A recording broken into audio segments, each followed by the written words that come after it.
And Kyle Seraphin, he realized, the other gentleman, former FBI special agent, that he was doing surveillance next door to the woman now suspected of being the J6 pipe bomber. Wow. U.S. Secret Service cell phone records from January 6 were lost due to a pre-planned cell phone migration that involved returning the device in use to factory settings. Oh man, wow, what a coincidence. Most of the reports were it was going to be a whole lot worse than what actually it turned out to be. I've also heard rumblings that maybe Antifa was a concern that the FBI had on that day. Yes, there was concerns that Antifa would be embedded within the crowd. Allegations about the January 6th pipe bomber continue to ramble around the interwebs. In this story, we've got Shawnee Ray Kirchhoff, and she, of course, is the alleged pipe bomber. The Blaze released a story explaining that they have done some Gait analysis, and they've identified somebody that they think is a prime suspect. And of course, a lot of people don't want to talk about this story. I was kind of poking around before we came on the show and heard a lot of people don't even want to say her name, don't want to talk about it at all. And our perspective is, at the time, currently, is a former Capitol Hill police officer who was there on scene the day of January 6th and testified in a January 6th trial. We've got the transcripts here pulled up. So she was part of the government. This is not a private citizen that people are making false accusations about. We're not making any accusations, actually. We want to know there's a perfectly good, plausible reason why she was dropping those bombs off. Maybe it was part of a training exercise. Everything, hindsight is 2020. Of course, looking back on January 6th, you can say, whoa, those pipe bombs were pretty dang important, but not on January 5th, if that's when she allegedly dropped those off. Maybe they were just part of a training exercise as far as she knew. So maybe she was just following orders from somebody else, not making any even criminal allegations against her at all. Although it's, very curious, if she wasn't, then what was she doing that for? But the point is, she may have just been following the rules, and we just have questions about what happened on January 6th, that's all. But Breonna Mello did get a little bit of a statement back. She posted this update. The FBI has officially gone on the record with me after the story came out saying that this woman may have been the pipe bomber. They claim that they are still investigating who placed the pipe bombs on Capitol Hill. And pipe bomber is really just a euphemism. They were kind of inert as far as we know. We went through the whole deconstruction of the devices to even question if they were operable. There were some, it looks like, explosive-ish materials that you'd say might just be in there just because we want to get a dog to sniff it appropriately. And if it was a training exercise, you could explain the video. Here, just walk around with these pipe bombs. Don't just go plant them somewhere. Walk around all over the place so the dogs have to sniff them up and go up this street and down the street and do a couple loops and then drop one off over there and then drop one off over there. And then we're going to go and investigate it. And she's like, okay, sounds good. And walks around and does it. And the whole thing may have been orchestrated, but she's just a small little peon and a little component in the whole thing. Brianna says, can you please give us a statement on this? Because maniacs like Rob and other people on the internet, like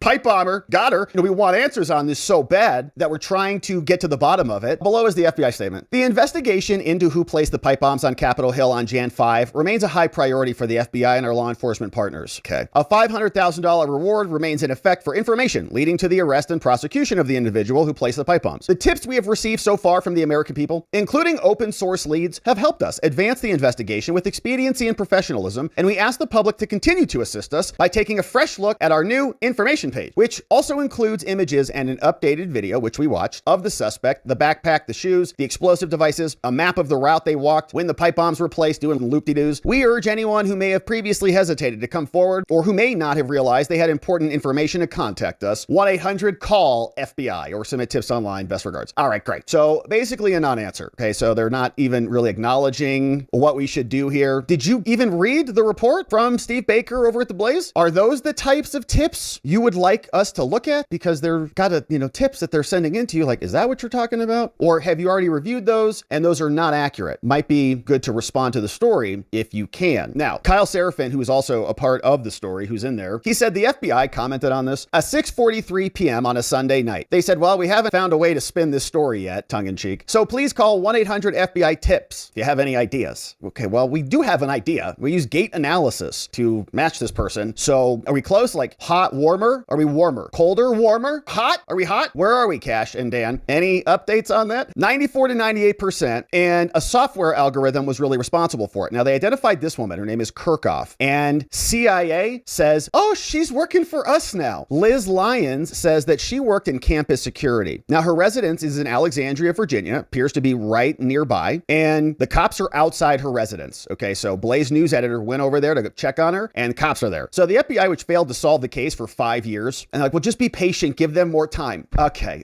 But indicated that it was closing in after Blaze News brought its investigation to the intelligence sources, and Kyle Seraphin, he realized, the other gentleman, former FBI special agent, that he was doing surveillance next door to the woman now suspected of being the J6 pipe bomber. Wow. The FBI put us one door away from her within days of J6, and we were deliberately pulled away for no logical reason. So it's a Gait analysis. Then they backtraced it to a location. Then they found another former FBI agent who says, oh yeah, that location, I was right there. And so very curious. It's not just, one bit of evidence. We're also corroborating it with the former FBI special agent who says, I was looking for this person and I was standing right there. And then they got pulled off from that because it was like, oh, it was that person. And everything about that tells me they were involved in a cover-up, says a former special agent from the FBI. Here's more photos. One of this woman playing soccer, Shawnee Kirkhoff playing there. And Seraphin said they're effing in on it. He wanted to go do a knock and talk, but they said no. His team spent 2 days watching the man, but Seraphin wanted to go face to face. They said no. They did a Gait analysis. They said about 98%, just like Arnold. Samples of her Gait were pulled from CCTV security video and compared to unedited video of the hoodie wearing suspect walking through an alley near C Street. 2 other sources familiar with the Gait analysis also said, yeah, it looks pretty dang good. Now, what's interesting about this article is that there's not the video, right? You say, all right, so if you guys doing your Gait analysis, put those right next to each other. Like, let's see it. Screen record that thing. What does the software say? What does the analysis say? Give us some numbers. Now, Blaze News reported Wednesday the Capitol Police surveillance video showing Kirkhoff also used less than lethal force. And in fact, here's just a screenshot of that imagery from allegedly her, Shawnee Kirkhoff, who again may or may not be the alleged pipe bomber, and pipe bomber maybe being a training exercise, just dropping off some toys somewhere. But here, she was also there on scene on January 6th. And so this whole thing feels a little bit curious over there. So the Blaze then, they continue, they say the pipe bomb and the video that they used was not official video, which also is concerning because you always ask about chain of custody. Okay, well, where did the video come from? And who had an opportunity to pervert it before you got your hands on it? Obviously, this is going to have major reverberations if this ultimately is true and if this woman is a Capitol Hill police officer. Who was asking her to do this? Was she doing this on her own volition or what? But Thomas Massey's asking about it. And we know that former Capitol Hill Chief of Police Stephen Sund is asking about it. He said, we are anxiously awaiting a statement from the FBI and the DOJ on this, okay? And full disclosure of their investigative efforts into the January 6th and the pipe bombs. We'd like to know. We've waited far too long for answers. Please answer us. This is Chief Stephen Sund, who was the Capitol Hill Chief of Police at the time of January 6th, and they smeared him and scapegoated him to make him responsible for the whole thing. Anxiously awaiting a statement. So are we. How about the Capitol Police? Wouldn't it be nice if they came out and they said, hey, you're saying one of our officers, our government employees who was there on this historic day? We also see Chuck Grassley, who apparently was also in a photo with this woman. Very strange. And of course, if she's Capitol Hill Police, she's there all over the place. Lots of access to a lot of people. Emails show, this is a 2018 article, that the Republican Senate staff stymied a Kavanaugh accuser's efforts to give testimony. Okay, whatever. It's from the New Yorker, one of those articles. And this certainly looks like her. Don't know if it is or not, but she's walking right next to Chuck Grassley, the chairman of the Judiciary Committee back in 2018. So very curious appearances of this woman kind of in location after location. Stephen Sund also said,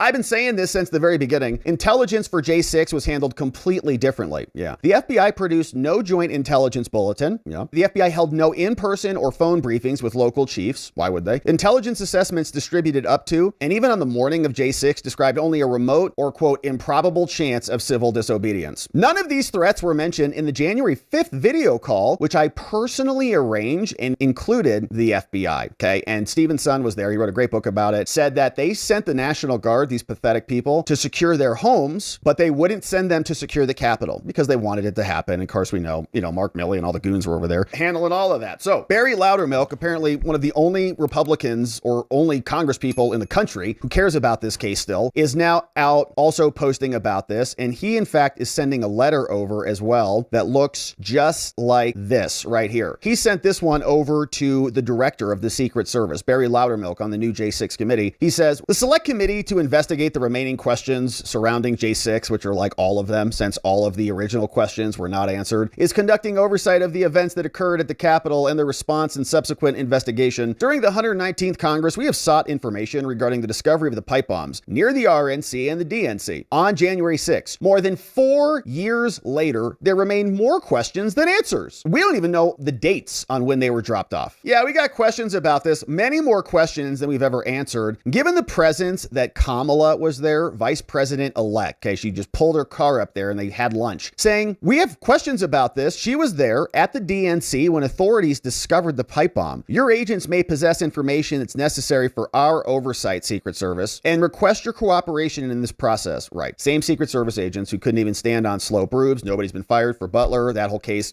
burn that body, that's gone. Nobody wants to talk about that either. On J6, VP-elect Harris, she arrived at the DNC at 11:25 in the morning. In preparation for her arrival, at least 10 Secret Service agents conducted a sweep of the premises around 8:30 a.m. This included the use of 2 K9 units, but the units did not detect the pipe bomb. Maybe because there wasn't enough materials in there. But if it was a training operation, then they failed. In other words, there was enough in there to trigger the dogs, then they failed. At 1:05, a plainclothes United States Capitol Police officer discovered the DNC bomb about 25 minutes after the device near the RNC had been discovered. One goes off, another one. It is generally accepted that pipe bombs acted as a means of diverting law enforcement resources. Remember that? And everybody got pulled from the Capitol, and then they tapped everybody on the shoulder and let them in. Notably, at almost precisely the same time as protesters started to breach the Capitol perimeter. On January 6th at the day, we had this woman who was up here on the upper terrace firing projectiles into the faces and the heads of J6ers. Says, "This Congress, the Select Subcommittee will continue its vigorous oversight of the agencies that responded to the events of J6, ensuring that the unresolved questions are answered, that federal agencies are faithfully serving the American people, and that the Capitol is secure. Accordingly, we want this info. All transcripts in unredacted form in possession of the Secret Service of transcribed interviews of Secret Service personnel conducted during the Congress and your interviews with the prior J6 committee. We also want all documents and comms relating to a cell phone migration, system upgrade, or any other process or act by which employees of the Secret Service had their phones wiped of all electronic communications in the January to April 2021 timeframe. All the Secret Service records nuked." Look at this friggin' scam. USS cell phone records. U.S. Department of Homeland Security, Office of the Inspector General, OIG Report 24-42. The Secret Service's preparation for and response to the events of January 6. And in parentheses, U.S. Secret Service cell phone records from January 6 were lost due to a pre-planned cell phone migration that involved returning the device in use to factory settings. Oh man. Wow. What a coincidence. And you know what else happened? Back during Butler, remember how none of their comms were recorded at all? Trump got shot in the head. Yeah. And nobody got charged with a crime. Nobody got fired. And then we said, can we maybe see what you guys were talking about? And then Kimberly Cheadle came into Congress and says, we don't record anything. Why? So that you can't catch us. Obviously, idiots. So you can see they want more information from all of these other people. So all of the records were gone. The cell phone data of the bomber gone. All of the archives that Liz Cheney and Benny Thompson were supposed to hand over to the incoming Republicans, gone, deleted. In addition, we want you to make the following individuals available for transcribed interviews. 7 names, all redacted. Please get us this information soon. We've got a select subcommittee who's been handed $15.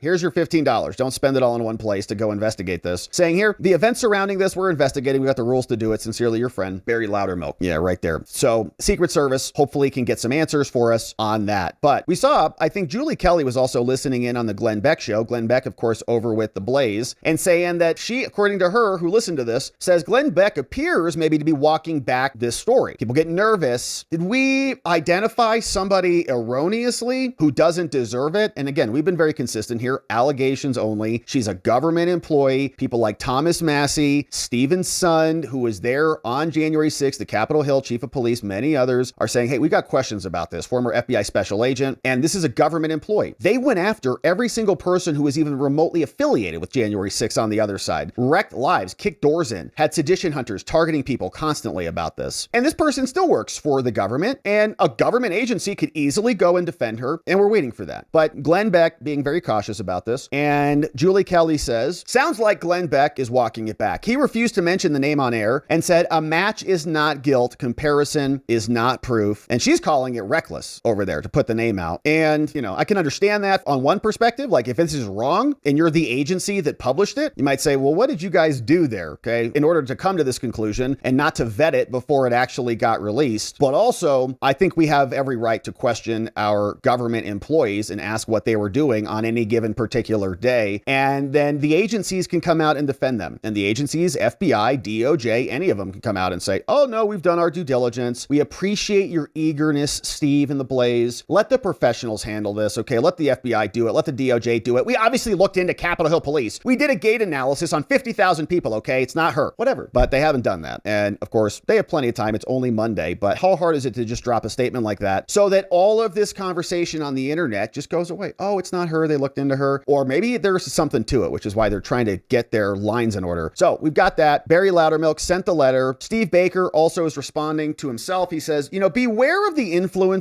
and the news media pundits who have long ascribed the J6 pipe bomb event as a government cover-up, as we have, who will now flip their own narratives and start quoting their own sources within the intelligence community who've told them that we have our story wrong. Every spokesperson in the IC is only going to say what they have been told to say, obviously. None of them have actually done the work or seen the evidence. And we haven't seen the underlying evidence either, right? But Steve has, the Blaze has, and you got to imagine they've got a pretty big team of lawyers and other people who are vetting this stuff. So you'd imagine that there's something there if they're going to come out with a name. And I am happy to see some progress. Honestly, I don't want any innocent people to be caught up in this, but our FBI and our DOJ and all of these investigations have really not led to anything. And so if this is going to shake loose some answers, we're for it. But yes, the intelligence agencies, of course, aren't going to acknowledge it unless there is some uniformity there. And if they got beaten by the Blaze, okay, they're going to have every incentive to cover this whole thing up and to not say we couldn't find it, but Steve Baker and some Gait analysis folks could. And I'm waiting for Dan and Kash Patel to come out on CNN and say, it planted itself. Trust us. I saw the video. They planted themselves or something like that. And then Trump comes out and says, it's a hoax. The whole thing is a hoax. Shut up. Here, take this binder and shut up. It's like, all right, look, we're not going to do that. We want answers. We're not trying to accuse anybody, but if the agencies have done their due diligence and investigated these possibilities, then presumably they could just come out and say, there's nothing there. But otherwise, we want an explanation. We want to know what, if it's not this person, then who, and what is the evidence? Because the clock is ticking on a lot of these things. And the further we get from the source, the less interest there is to actually pursue these things to fruition. Everybody just moves on. So here is Barry Loudermilk. Here's what Barry said over on with Just the News. Were those informants providing more stark information about the dangers that could have happened on January 6th? And was that not getting to the right people? Most of the reports were it was going to be a whole lot worse than what actually it turned out to be. I've also heard rumblings that maybe Antifa was a concern that the FBI had on that day. Yes, there was concerns that Antifa would be embedded within the crowd. Lots of questions about it, and not much from the FBI, DOJ, Capitol Hill Police, Metro Police. Nobody's really talking about it. But Steve Baker and the Blaze have the story out now. We're going to keep our eye on this one.